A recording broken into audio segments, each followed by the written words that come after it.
එක අම්මා කෙනෙක් කතා කරනවා. හාමුදුරුවනේ උදේ අම්මා වැඩට යන්නේ අයියේ. පුතාට කුඩු ගහන්න සල්ලි දෙන්න. සමහර අම්මලා වැඩට යනවා ස්වාමියාට කුඩු ගහන්න සල්ලි දෙන්න. ඒ අම්මලා අපූර්වට අල්ලපු ගෙදරට hina වෙලා ඉන්නවනේ.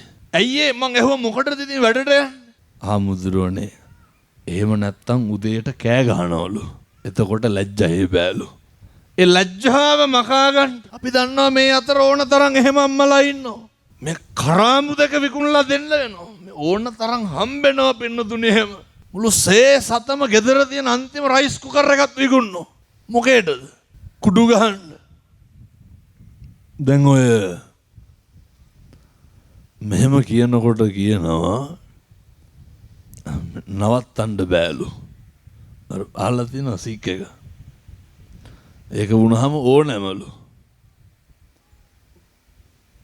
ඔය එහෙම කොල්ලෙක් මට කියලා දැන් ඒ කොල්ලා මාස 6කට ඇතුලේ.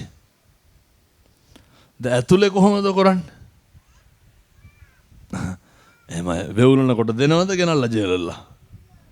ඉතින් ගුටි තමයි. වෙන මොනවද දෙන්නේ? අර බන්ධනාගාරට ගිහම කුක්කෝ වගේ පින්නතුනේ. ඔය මෙහෙ කියනව නේද බීඩියක්වත් නැතුව වැසිකිලියන්නේ නැහැ කියලා. මේ කොල්ලොන්ට දෙන පිස්සි. සමහර උදවි ඉන්න උදේට දුමක් නැත්තම් වැසිකිලියන්නේ නැලු. බන්ධනාගාරේ ගිහම ඔබ මොකවත් අපූර්වට ඉන්නවා පින්නතුනේ. එහෙනම් මේ මානසික ලෙඩ නෙමෙයිද? ඇතුළට ගිහම කවුද වදෙන්නේ? මේ නවත්තලා දාන්න.